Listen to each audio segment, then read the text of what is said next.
Esta historia no comienza con una leyenda, ni con un mito que flota en el aire de los pueblos. Comienza con sangre, con fuego, con un silencio impuesto. Comienza en la tierra fértil del Valle del Yaqui, donde un pueblo milenario custodiaba los ríos, los cantos, la lengua y el maíz. Comienza en Sonora, en el norte áspero y luminoso de México, donde el sol abrasa la piel y la dignidad nunca se doblega. Esta no es una historia para entretener, es una historia para recordar y para resistir, porque lo que sucedió con el pueblo yaqui no fue un accidente, fue una decisión, un exterminio planeado. Hoy, en Voces que Cuentan, te vamos a narrar la matanza del pueblo yaqui. Y aunque el polvo del olvido ha cubierto muchas cosas, nosotros hemos venido a levantar la voz.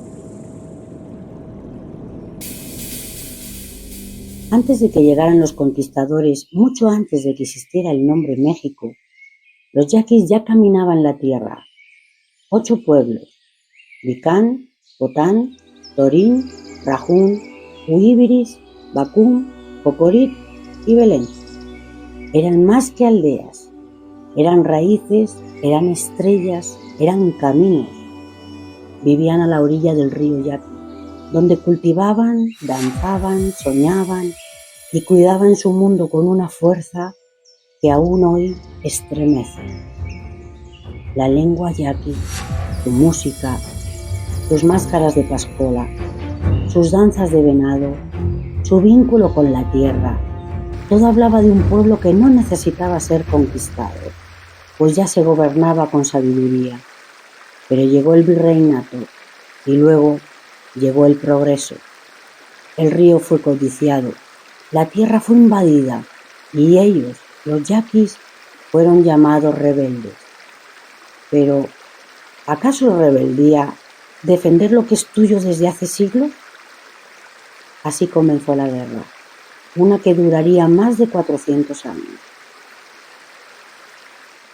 Dicen que los yaquis nunca pidieron guerra, que solo defendían lo que era suyo: el agua, la tierra, la lengua, su forma de vivir sin humillar a nadie.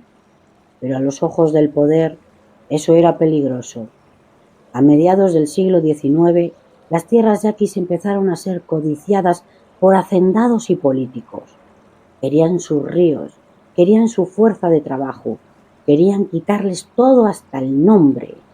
Y entonces comenzó la guerra. Una guerra sin fin entre los hombres que sembraban el desierto y los que venían a arrebatarlo. Fue entonces cuando surgió un nombre que aún hoy retumba como tambor antiguo: Cajeme, un líder, un estratega, un hombre de tierra y palabra. Cajeme no hablaba en discursos, hablaba en batallas. Organizó la resistencia yaqui contra el gobierno de Porfirio Díaz. Convirtió las siembras en trincheras y los montes en refugios. Su lema era claro: antes que esclavos, preferimos la muerte. Durante años mantuvieron a raya a los federales. Conocían cada piedra, cada ramal del río Yaqui. Luchaban por su derecho a existir, a vivir según su ley. Pero la traición vino desde dentro. Un hombre cercano a Cajeme delató su ubicación a los federales. Lo capturaron en abril de 1887, cerca de su querido pueblo Vicán. Dicen que lo exhibieron como trofeo, que lo humillaron, que le dispararon por la espalda cuando ya estaba atado. Su cuerpo cayó sobre la tierra que juró defender. Aún así, no lograron matar la rebelión. Porque el alma yaqui no se arrodilla, no se quiebra, no se olvida. Después de la muerte de Cajeme, el gobierno creyó haber vencido, pero lo que vino no fue paz, fue el castigo, el exterminio. El general Torres un hombre que aún resuena como amenaza en la memoria yaqui, inició una campaña sistemática de represión. Aldeas arrasadas, campos incendiados, niños secuestrados, mujeres capturadas. Y lo peor fue el tren. Un tren sin regreso, un tren sin ventanas, un tren que salía de Sonora cargado de yaquis y llegaba a Yucatán lleno de esclavos. Miles de yaquis fueron separados de sus familias, encadenados, vendidos por centavos. El gobierno porfirista los enviaba en vagones de ganado, sin agua, sin luz, sin futuro. Les llamaron los deportados. Pero no era deportación, era esclavitud. Los documentos de la época no lo ocultaban. Están los registros, los contratos, los oficios que hablaban de mano de obra gratuita y obediente. Yucatán necesitaba brazos para cortar Enequén y Porfirio Díaz se los dio.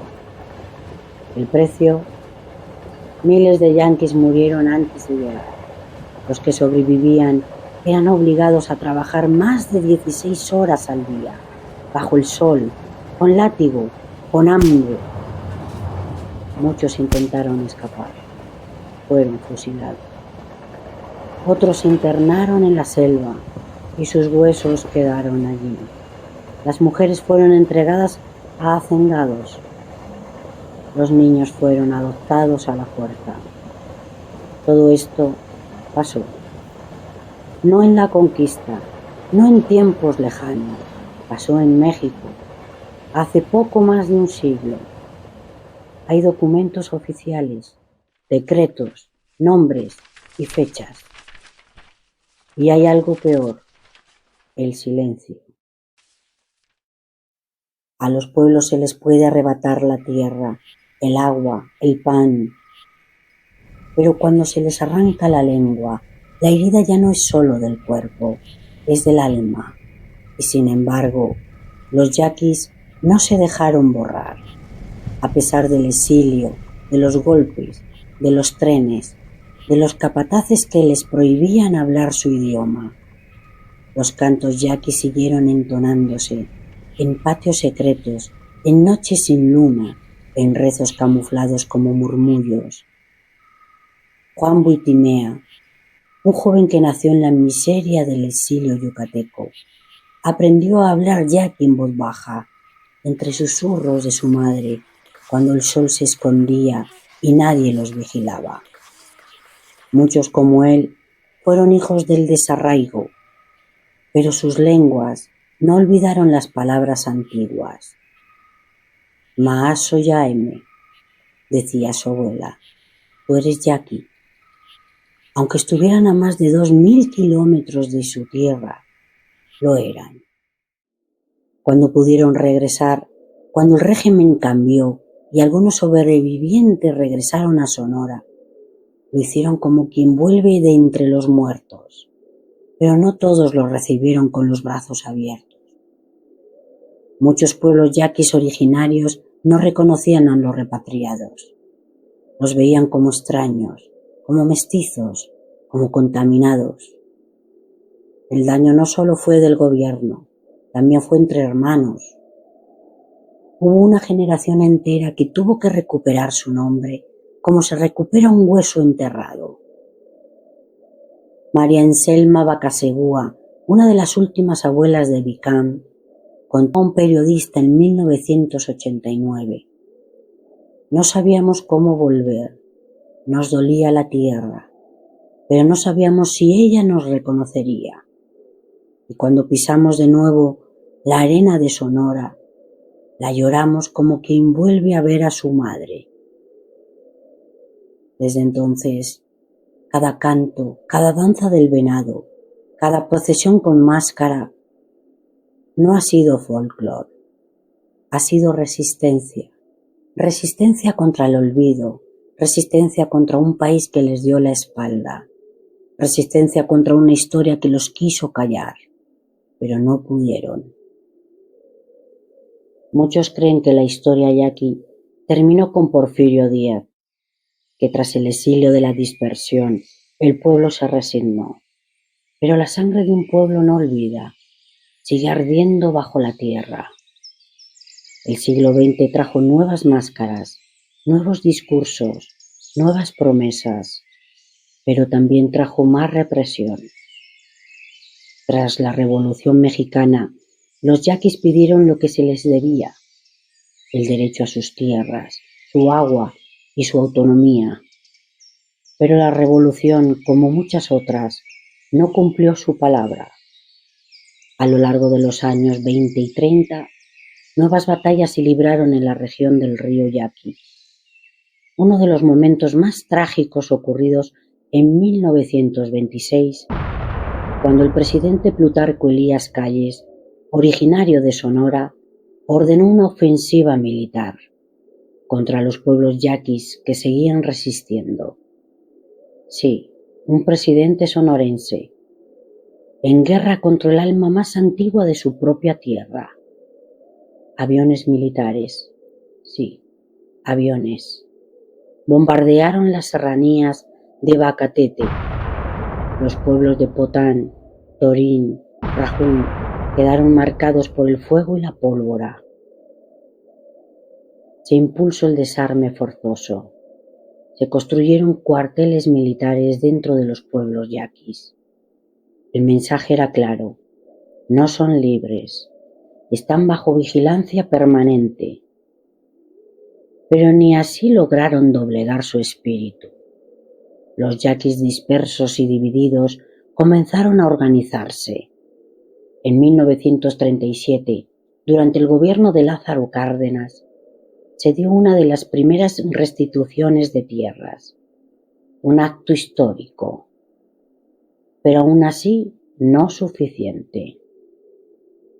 Cárdenas entregó cerca de 450.000 hectáreas a los yaquis, pero no devolvió todo lo que les pertenecía y, sobre todo, no devolvió el agua.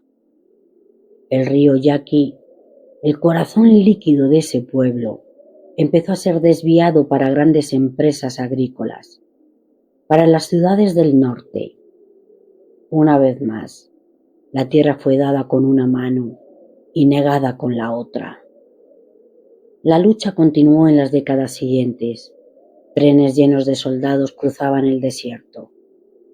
Guardias blancas, armadas por caciques regionales, atacaban a los comuneros yaquis, y cada ataque dejaba un muerto más, una madre menos, una historia sin justicia. En 1977, el asesinato de Mario Luna Romero, un joven activista yaqui, marcó una nueva etapa.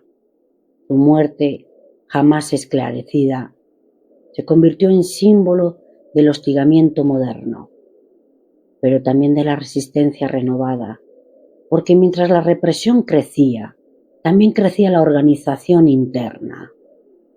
Los 8 pueblos tradicionales del territorio yaqui retomaron sus asambleas, levantaron sus bastones de mando y proclamaron: no venderemos ni un litro de agua más, no entregaremos la raíz de nuestro espíritu.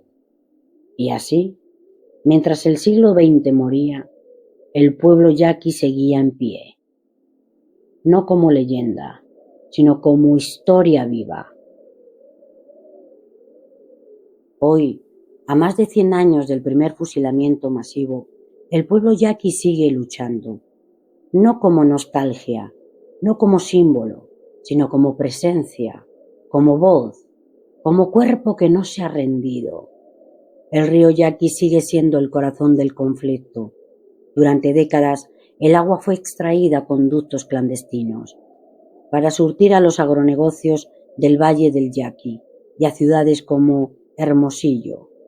Mientras tanto, las comunidades originarias miraban sus pozos secarse, veían morir sus milpas, sus animales, su sed y con ella su cultura entera. En 2012, el gobierno de Sonora construyó el acueducto Independencia, una mega obra que desvía el agua del río Yaqui hacia la capital del estado, sin el consentimiento de los pueblos. Fue la herida más reciente y los yaquis respondieron. Levantaron campamentos de resistencia, bloquearon carreteras, presentaron demandas ante la Suprema Corte, realizaron foros internacionales. Se hicieron oír. Uno de los líderes más visibles fue Mario Luna Romero, homónimo del joven asesinado en los 70. Mario fue encarcelado en 2014, bajo cargos falsos. Estuvo más de un año preso y aún así no se doblegó. Desde entonces, cada ataque contra la tribu ha encendido aún más su organización. Y llegó otro megaproyecto, el Tren Guaymas-Chihuahua, parte del Plan Sonora y el Corredor Interoceánico. ¿Quién alzó la voz contra el nuevo despojo? Los yaquis. Porque el tren pretendía cruzar su territorio ancestral sin consulta, sin respeto, sin reparación. La respuesta fue clara. El territorio yaqui no está en venta. En 2020, el presidente Andrés Manuel López Obrador anunció el Plan de Justicia para el pueblo yaqui. Prometió restituir tierras, escuelas, salud, agua. Pero en 2023, el ducto de agua prometido aún no funciona. Las escuelas seguían sin luz, los médicos sin medicamentos y las tierras en disputa. Aún así, el pueblo yaqui sigue en pie, con escuelas propias, con radios comunitarias, con médicos tradicionales, con danzas que no murieron.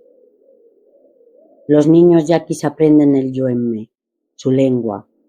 Las mujeres bordan con los símbolos de sus sueños y cada procesión de Semana Santa es una afirmación de que no han sido vencidos. Como dijo la poeta Natalia Toledo, hay pueblos que, aunque parezcan fantasmas, son los verdaderos vivos, porque no han dejado de recordar quiénes son. Y el pueblo yaqui es uno de ellos. No son solo historias, son la herida y la esperanza. Voces yaquis de hoy. Francisca Valencia, maestra primaria Vicán Pueblo. Cada mañana les digo a mis alumnos, esta tierra no es solo tuya, tú eres de ella. Aquí no enseñamos a olvidar, aquí enseñamos a recordar. Mateo Bacasegua, pescador, Potán. El río ya no canta como antes, ya no trae peces, pero sigue siendo nuestro. Cuando un niño yaqui nace, su primer baño es con agua del yaqui, aunque ahora tengamos que traerla en garrafones. María Lourdes, partera tradicional.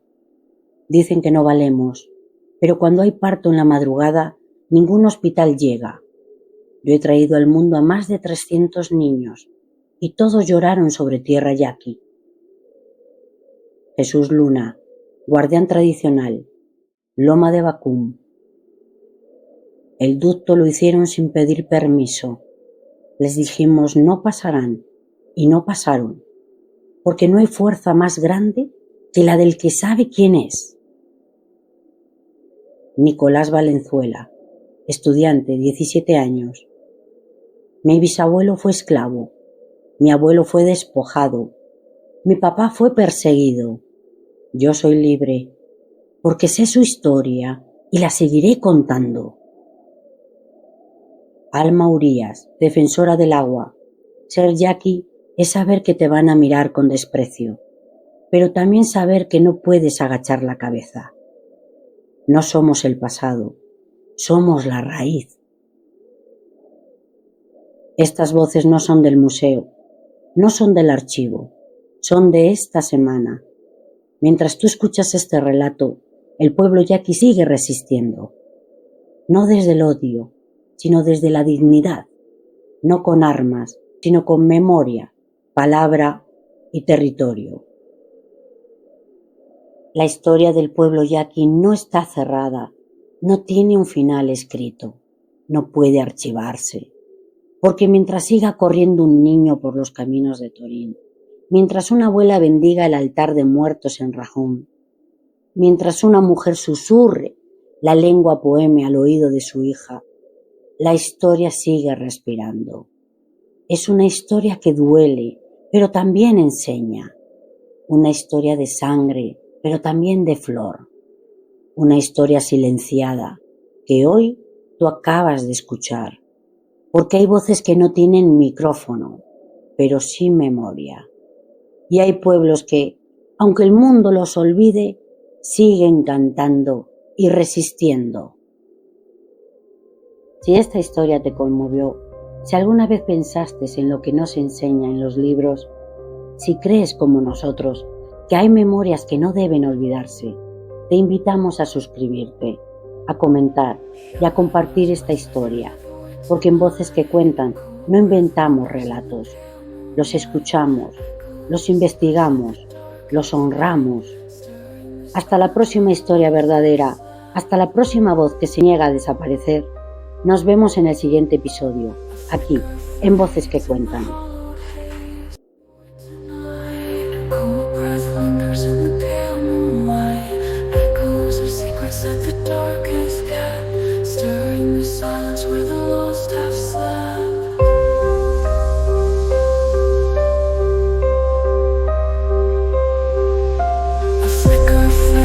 In the hollow haze, the air is heavy with the ghost of days.